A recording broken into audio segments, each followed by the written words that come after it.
Shalom, Bapak Ibu Saudaraku yang terkasih dalam Tuhan kita Yesus Kristus. Kita bertemu lagi dalam perenungan malam di hari Selasa 25 Januari tahun 2022. Kita bersyukur kehidupan kita tetap dijaga dan disertai Tuhan. Di malam hari ini kita boleh berkumpul meski secara virtual untuk kita mengikuti perenungan malam. Namun sebelumnya saudaraku, mari bersama kita berdoa.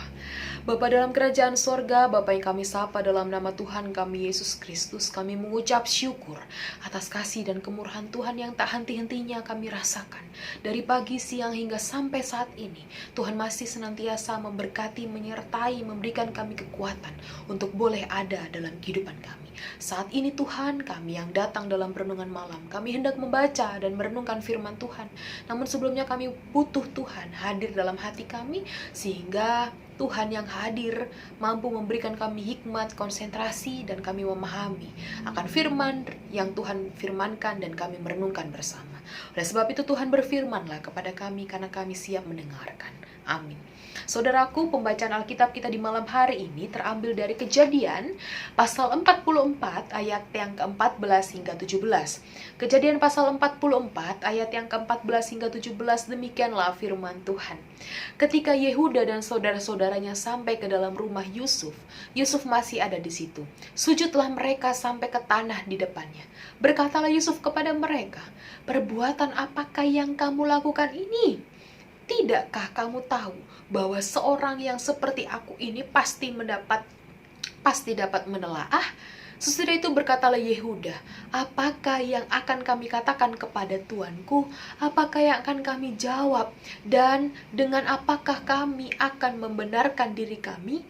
Allah telah memperlihatkan kesalahan hamba-hambamu ini.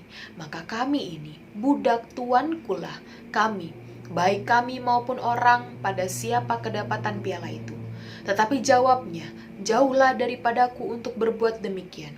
Pada siapa kedapatan piala itu, dialah yang akan menjadi budakku. Tetapi kamu ini pergilah kembali dengan selamat kepada ayahmu." Demikianlah pembacaan Alkitab kita di malam hari ini. Saudaraku, salam sejahtera selalu untuk kita semua. Saudaraku, mari kita lihat gambar ini. Ya, apakah saudara-saudara pernah menaiki arum jeram yang tadi? Jika belum pernah, apakah saudara-saudara pernah melihat di televisi atau media sosial tentang bagaimana seseorang atau kelompok yang menaiki arum jeram? Ya, saya berbagi pengalaman ketika saya juga pernah mendapat kesempatan untuk menaiki arum jeram. Saat hendak menaiki arum jeram, ada arahan agar kita disuruh memakai jaket pelampung, memakai topi, dan berbagai banyak instruksi yang diberikan. Kalau perahu oleng dan kita tercebur ke sungai, jangan panik atau jangan memberontak, gerak ke kanan, gerak ke kiri, karena di dasar sungai suka ada batu-batu yang dapat melukai. Ikuti saja aliran air, nanti di bawah ada yang menolong, aman sekali. Tidak perlu takut. Di sisi lain, ketika menaiki arum jeram, semua orang yang ada berada di satu kapal, dia harus satu misi, dia harus satu solid untuk menghadapi banyaknya arus yang terjadi ke depannya. Semua dayung harus satu arah, tidak boleh ada yang berbeda. Kalau satu ke kanan, semua ke kanan. Kalau satu ke kiri, semua ke kiri.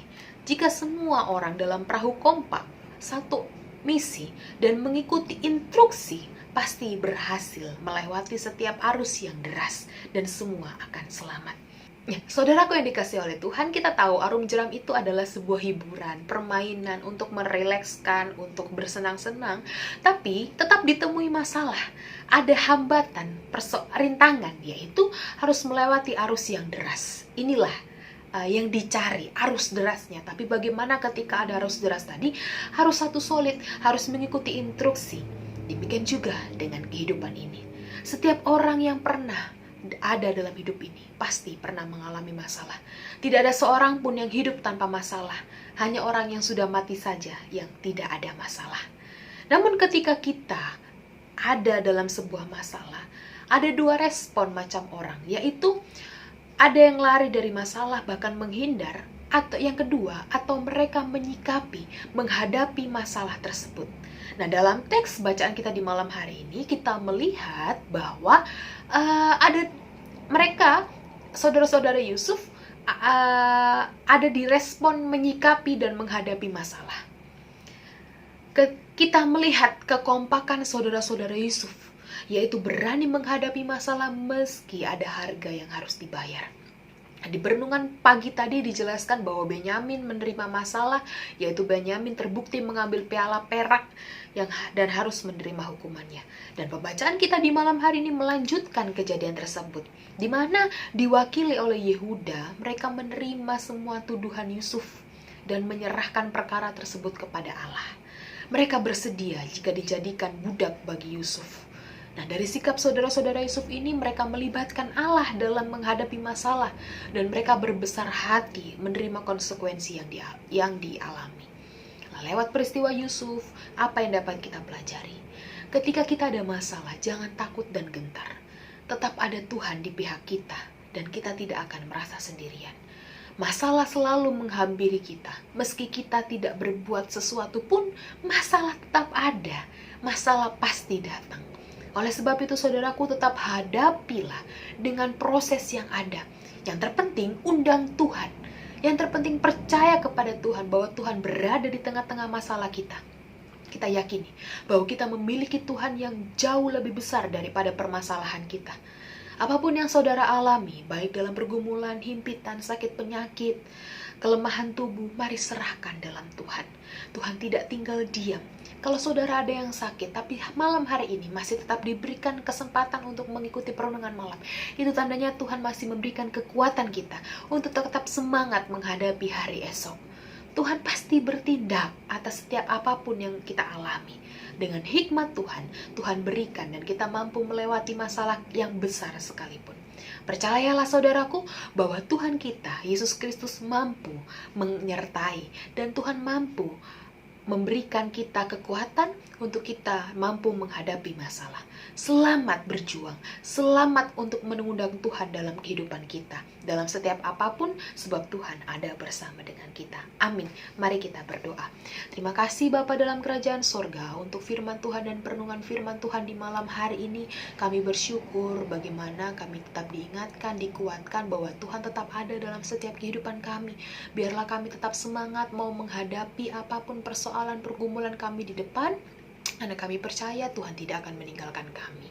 Terima kasih Tuhan, ketika di malam hari ini kami hendak beristirahat malam, biarlah Tuhan sendiri yang tetap menjaga menyertai istirahat malam kami, dan kami diberikan kekuatan perlindungan Tuhan.